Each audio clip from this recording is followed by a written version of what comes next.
6e jour, je suis équipé pour me rendre à la Biocoop et aller faire les courses. Ça me donne de l'énergie, mine de rien, de parler avec caméra parce que quand je me suis levé ce matin, c'était pas ça du tout. J'ai passé une nuit entrecoupée, on va dire. J'ai peut-être dormi 4 heures, je me suis réveillé pendant 2 heures. J'ai regardé des podcasts sur la bouffe, sur des trucs comme ça. Histoire de me mutiler un peu plus, tu vois. Normalement, la reprise alimentaire, elle est dans une bonne 30aine d'heures, parce que là, on est jeudi matin et la reprise, c'est vendredi soir. Donc, je vais vous montrer 2-3 trucs que j'achète pour la reprise. Ensuite, je t'expliquerai pourquoi j'ai pris ça. Et on va y aller à patte avec mon pote Mika. Comme ça nous fera une petite activité, parce que là, on n'a pas beaucoup bougé ces 2 derniers jours et mon dos, c'est le truc le plus raide que j'ai jamais vu de ma vie. C'est bizarre, moi qui suis en temps normal souple et mobile, là, d'être une putain de branche de bois. Enfin, je te retrouve tout à l'heure.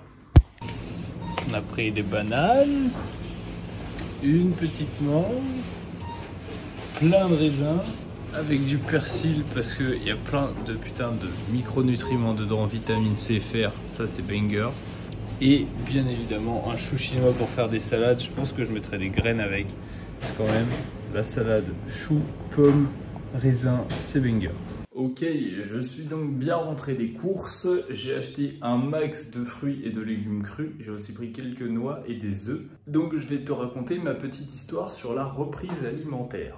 La reprise alimentaire, elle doit se faire progressivement, donc déjà dans de petites quantités et surtout avec des ingrédients qui sont faciles à assimiler, qui n'ont pas un index glycémique élevé, donc autrement dit, le sucre qu'ils contiennent s'infuse pas rapidement dans le sang. Exemple de trucs avec un index glycémique élevé, des sodas, des jus de fruits, c'est du liquide donc ça s'assimile vite, tu vois. Là aussi il y a des fibres dedans, donc si c'est des légumes, si c'est des fruits, ça s'assimile déjà plus lentement. On pourrait conseiller une reprise avec une soupe par exemple, ou avec une salade de crudités. Moi, je compte me faire une salade de crudités et mettre un petit peu de fruits dedans. Alors, pourquoi est-ce que je déconseille les index glycémiques élevés? En gros, pendant une semaine, ton corps il s'est resensibilisé à l'insuline. L'insuline, c'est l'hormone qui permet de stocker l'excès de sucre que tu as dans le sang. Si toi, d'un seul coup, alors que depuis une semaine, tu n'as pas eu de sucre à arriver, si d'un seul coup, tu as une vague qui arrive super vite, l'insuline va juste péter un câble, ton corps est pas préparé à ça et tu peux clairement tomber dans les pommes. Même chose si tu bois de la caféine.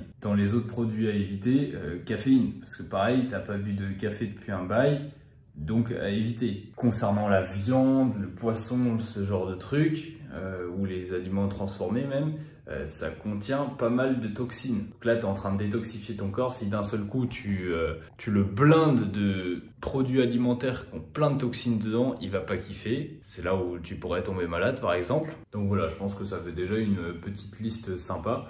Moi, je compte reprendre un soir parce que c'est, je suppose, qui va m'aider à dormir le mieux. Et je commencerai avec un petit repas, donc une petite salade. Puis le lendemain, je mangerai probablement 2 ou 3 petites salades dans la journée. Puis dimanche, donc le 3e jour, je recommencerai à manger plus normalement, on va dire, mais toujours avec des doses raisonnables et pas de produits transformés. Bon, du coup, je vais te raconter ma petite histoire sur la reprise alimentaire. Pourquoi est-ce qu'il faut être aussi progressif que ça? Ça remonte à la Seconde Guerre mondiale, lorsque les détenus des camps de concentration ont été libérés.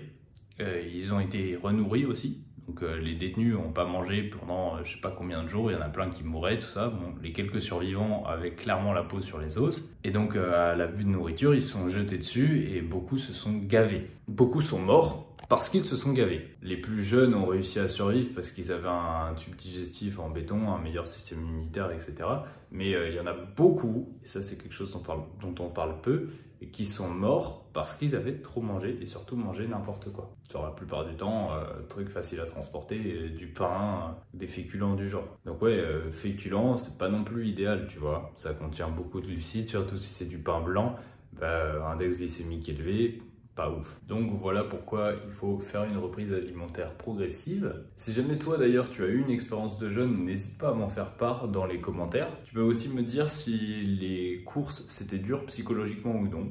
Moi je trouve personnellement que ça va. C'était cool parce que tu revois tous les trucs que tu vas pouvoir manger et tu te dis putain ça a l'air trop bon, sain, etc. En fait, les trucs transformés, du moins personnellement me font vraiment pas envie. Je suis en mode, Ah, ça m'a apporté de la vie, tu vois.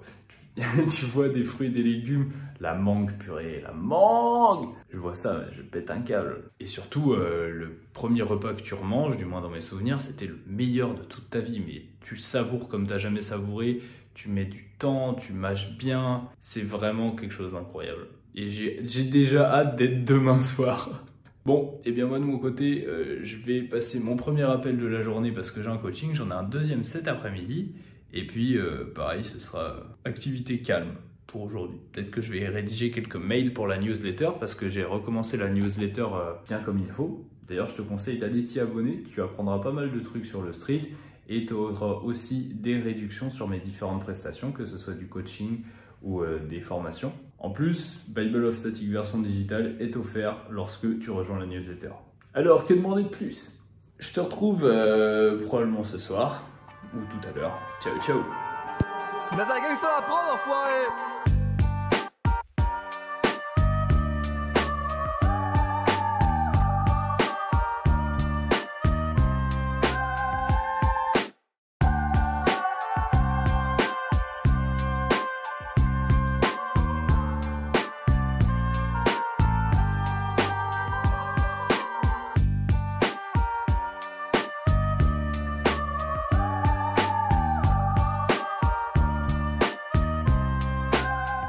Ok, nous sommes donc jeudi soir, il reste 24 heures à peu près avant de manger. Mais il y a quelque chose que j'ai compris aujourd'hui et qui a carrément changé l'état dans lequel je me trouve. En gros, jusqu'ici, les premiers jours se sont bien passés, puis troisième, quatrième, cinquième jour, c'était vachement plus dur. Et là aujourd'hui, beaucoup plus facile. J'ai simplement réfléchi un petit peu.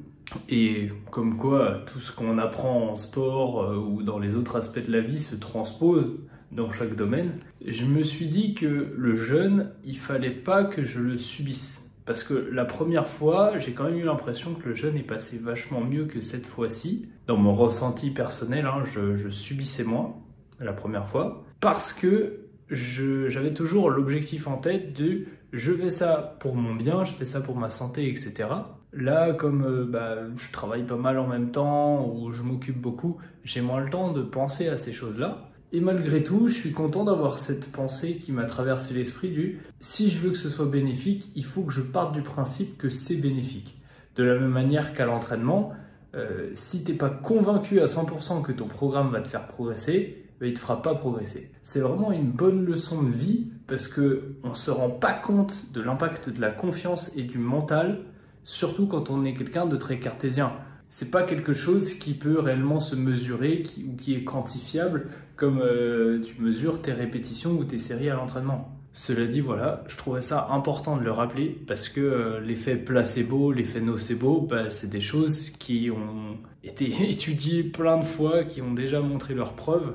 Donc, si tu entreprends un jeûne, si tu entreprends un programme, si tu entreprends quoi que ce soit, il faut que tu sois 100% confiant que ça va t'apporter ce que tu recherches. Bien évidemment, faut pas non plus te dénigrer si jamais ça t'apporte pas ce que tu veux.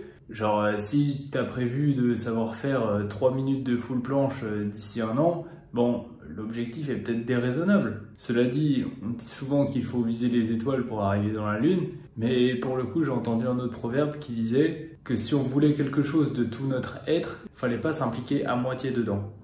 Et je pense que c'est la morale de cette vidéo. Alors je vais te laisser ici. J'ai pris les photos comme d'habitude. Je te retrouve demain pour la reprise alimentaire. Donne-moi ton avis en commentaire. C'était Moulax.